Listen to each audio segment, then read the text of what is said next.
So now we've talked a lot about what you need to do and how you need to prepare in order to get a job. But even more important than getting a job is keeping a job. In this video, we'll talk about some of the necessary qualities and skills that you'll need to have in order to be a great employee. It's very important that you establish an employment history as quickly as you can. And in order to do that, you need to show some longevity at a couple of jobs that you get. Being great at your job could also allow you to get promotions and be chosen for more responsibilities. On the other hand, being fired can sometimes hinder your ability to get new jobs just as much as other barriers that you face. So make sure that once you get a job, you work hard to be valuable to the company or organization. First, we're going to discuss some of the qualities that make an employee great. These are often called your soft skills, like we've talked about in other videos. First and foremost, you need to be reliable. If you say you're going to do something, you do it. If you can't do it or won't be able to complete it as expected, make sure that you tell someone as soon as you know that this is the case. Show up on time. Keep your commitments. Complete your tasks. Second, take initiative. Don't always wait for someone to tell you what work needs to be done. Look around and find work to do. You can even watch people with other positions and learn how they do their jobs so that if they're gone or need assistance, you can be the one to step in and help out. This can be a difficult thing to balance because you don't want to step on anyone's toes, but if you can figure out how to be very useful but also respectful of others' positions, you'll be an incredible asset at work. Similar to this, you should be self-sufficient. Your supervisor should be confident that they can leave you unsupervised and you'll get your work done. They should feel like you know what your tasks are, that you'll do them in a timely manner, and that if you finish your tasks, you'll figure out something else to do that's helpful. Next, you need to be communicative at work. We'll go into this more in depth later in the video, but it's vital that you let your supervisor in on any problems that you're having, what's going well and what's not, and where you might need help to get the job done. Finally, you want to be cooperative. Many people refer to this as being a team player. You should try to work well with others and be able to work together to get things done. Don't make enemies at work, and be supportive of others when they're struggling. There are also some traits that you might have needed to learn to be a great employee. These are skills, sometimes called hard skills, that because they're learned, are sometimes faster to improve on. For most jobs, the hard skills are specific to the job, but there are a couple of hard skills that are important to almost any job nowadays. One is a basic grasp of technology. You should be comfortable with computer systems and with typing into different types of devices. A lot of point-of-sale systems require a basic grasp of computer skills. Sometimes even the time clock requires these skills. Similarly, you often have to keep a record of what you did in a day, and you'll have to use a computer or an app to do this. Another important hard skill is written and spoken communication. You'll need to be able to write and speak complete and correct sentences for most jobs, so this is something that you should practice if it's something that you struggle with. One of the things that makes the difference between a great employee and a bad one is how they manage time. Your employer is paying you for your time, and you managing that time well is really what they're paying for. The first component of this is punctuality. You need to be on time to work and to all appointments within work. Don't show up late regularly. Don't leave early regularly. We all have emergencies that make us late from time to time, and in LA traffic, we all face things outside of our control. But it can't become a habit. And when it does happen, make sure to let your supervisor know as soon as you know. Next, you have to be good about keeping any appointments or meetings that happen at work. If you have a training or a meeting with your supervisor, if you set meetings with your coworkers or with a customer, make sure to provide a clear time for them and keep to that time. Being reliable is the most basic and necessary quality of a good employee. Managing your time at work is also extremely necessary. If you've been given tasks to do and times to do them in, make sure that you set yourself up for success by planning out your day carefully. Or if you don't think you'll be able to do the task in the time that's been set, communicate with your supervisor as soon as you know. It's usually possible to change deadlines, but it's best if you let people know in advance. If you just keep failing to get something done, they can't trust that you'll ever do it. There are tools that can help you to make sure that you're using your time well. These can be as simple as keeping to-do lists on sticky notes or on a whiteboard. But there are also a lot of great technological tools that can help you as well. There are task management apps online, and you can use an online calendar to keep track of deadlines and appointments. These can be synced to your phone so that you're reminded of what you need to get done. In a lot of jobs, you'll have certain tasks that you need to do every day, so you can create a list of these tasks that's visible from your workspace, and make sure to run through it every day before you leave work. Let's talk now about the first impressions that we make. Most people make up their minds about us pretty quickly, and the workplace isn't an exception to this. Your first day, your first week, your first month are very important to how you'll do in a job. On your first day, make sure to be friendly, curious, and attentive to everyone you meet.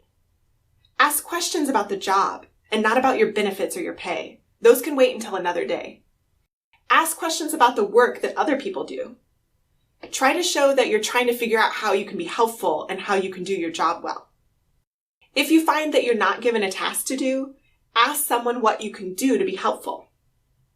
If it's appropriate, take notes. In the first week, make sure to remember your coworkers' names and positions. Don't be late at all. Be early if you can. Ask your supervisor for feedback on how you're doing or if there's anything you can improve on. Don't make any demands that are unreasonable. In the first month, you should show that you're a great hire. Prove to them that they've made the right decision. You can do this by completing all the tasks that they give you and forming trusting and respectful relationships with everyone that you interact with. Another important aspect of first impressions is how you keep up your professional appearance at work. It's important to have the right clothes for the job, whether that's a uniform, functional clothing, or a professional wardrobe. You need to make sure that your work clothes are ready for the workday, that they're laundered and ironed as needed, and that you have enough that you won't have to wear them on repeating days. If you don't have the work clothes that you need, make sure to reach out to your coach at the center to help you with this. Or find organizations that might be able to assist you if you're not in South LA County. There are a lot of places that help people to get work clothes when they first find a job. If you're unsure about exactly what clothing is appropriate for the job you've got, you should ask your supervisor. Sometimes the supervisor is uncomfortable bringing clothing up, but they're appreciative if you're the one to approach the subject. Some basic rules are that you shouldn't dress in a way that is too formal for the tasks that you'll be performing. Your clothes shouldn't be too suggestive. You should never wear clothing with offensive things on it. Your clothing should be without stains, holes, or wrinkles. These also apply to how you keep any uniform you're given. Make sure to have clothing that fits as well. Aside from clothing, you also need to make sure that you pay attention to your hygiene. Don't wear overpowering fragrances, but also make sure that you're clean enough to not give off any other problematic smells. If you have facial hair, keep it well groomed. If you wear makeup, make sure that it's done well and that it's the right amount for face-to-face interactions instead of enough for acting in a play on stage. Mostly, just make it look like you tried a little when you come to work. Now let's transition to talking a little about specific things that you might encounter at work and how to deal with them. First, what should you do if you're having problems at work? These can include things like struggling with getting your work done or having conflict with a coworker, for example. When you're having issues at work, it's vital to communicate about those problems as soon as they arise and with the appropriate people. Sometimes if the problem is small, you should talk to the person that it has to do with first and see if you can resolve it there. If it's a bigger problem, you should let your supervisor know what's happening, even if you're going to try to resolve it on your own or with another relevant party. Being communicative about the problem is the most important thing. Oftentimes, you can come up with a solution in advance and let your supervisor know what's going on, but also tell them a solution or two that you think might solve the problem. They'll be appreciative of your thoughtfulness and that you're coming to them with solutions instead of complaints. If your issue is with your supervisor, you'll need to bring it up to someone else, usually either their supervisor or a member of the HR team. Make sure to find out in the first week of a job how you're supposed to deal with any grievances that you have and who you would be reporting them to.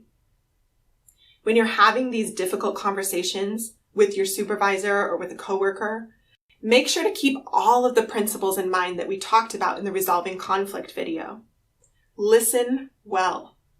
Allow others a chance to share their side. Make sure to explain your side honestly and fully. Don't take things personally if they're not about you. Work together to seek solutions to the problem, and then always follow through on any solutions that you've agreed on. Similarly, it's important to communicate with your supervisor and with relevant others if you've made a mistake. Don't try to hide a mistake that you can't fix on your own. This will often make the problem worse and destroy your credibility if it's discovered. If you're honest about the mistake, it can be fixed and you'll come across as trustworthy. If your supervisor or someone else gives you information about how you need to improve, take that criticism well. Don't take it personally or become defensive. If the criticism is actually untrue, respectfully and delicately let them know and provide evidence that it's untrue. If it is true, though, listen to them and try to think of ways that you can improve and be better in the future. They probably aren't trying to attack you. They're trying to help you to be better at your job, and it's their job to do this. If they have to correct you again about the same thing, what can you do to make sure they don't have to tell you a third time? Another related component to all of this is making sure that you stay out of drama at work. There's often a lot of drama that comes along with people spending a lot of time together, and you want to stay away from gossip, backstabbing, and other behaviors that don't have anything to do with work. If there are particular people who engage in a lot of gossip, avoid engaging with them, or at least don't participate in that part. Next, your behavior at work should also always be respectful and legal. You should be honest and kind, and avoid all behaviors that could be considered harassment. Harassment is behavior that puts someone down or shows hostility or dislike toward an individual because of their race, color, gender, religion, sexual orientation, age, national origin, gender identity, disability, or any other protected category, and creates an intimidating, hostile, humiliating, or offensive working environment, or if it interferes with an individual's work performance or employment opportunities. This can include things like slurs, negative stereotyping, jokes, threatening, intimidating, or hostile acts, written or graphic material that puts down or shows hostility toward an individual or group. All of this behavior is unacceptable in any workplace. Another kind of harassment that is absolutely unacceptable in a professional environment is sexual harassment. Sexual harassment includes sexual advances or requests for sexual favors or other physical or verbal conduct of a sexual nature, and can also include use of sex jokes, written or oral references to sexual conduct, gossip regarding yours or a coworker's sex life, sexually oriented comments on an individual's body, comments about an individual's sexual activity, deficiencies, or prowess, displaying sexually suggestive objects, pictures, or cartoons, unwelcome leering or whistling, sexual gestures, or suggestive comments, inquiring about a coworker's sexual experiences, or discussion of a coworker's sexual activities. This behavior can make coworkers uncomfortable. No one should have to be uncomfortable at work. Also, work isn't the place to pick up dates. A professional environment isn't where you should be flirting, whether it's at your own job or if it's someone else's workplace. Finally, it's important that you also look out for yourself at work. Employers can exploit you. Coworkers can take advantage of you. You often have to be your own cheerleader. This can mean keeping record of how well you're doing your job so that you can share that record at evaluations. Don't assume that other people will notice how hard you're working. It can also mean standing up for yourself if you're being asked to work in ways that you shouldn't or that are illegal or unsafe. You will spend a lot of time at work, and it's important that you're not miserable there. Take some time to really think about where you are on each of the things that we've talked about in this video. Where are the areas that you need to improve? What are you already good at? If there are areas where you still struggle, what can you do to work on those things? The first step at being better is recognizing our shortcomings. So once you're aware of how you could be better as an employee, you can create strategies to improve. Your supervisor will be impressed with your self-awareness and will often be willing to work with you on those strategies for overcoming those challenges. Be honest with yourself and with others, and then seek concrete solutions. In order to have long-term stability, you want to keep the job you get, and you want to be promoted.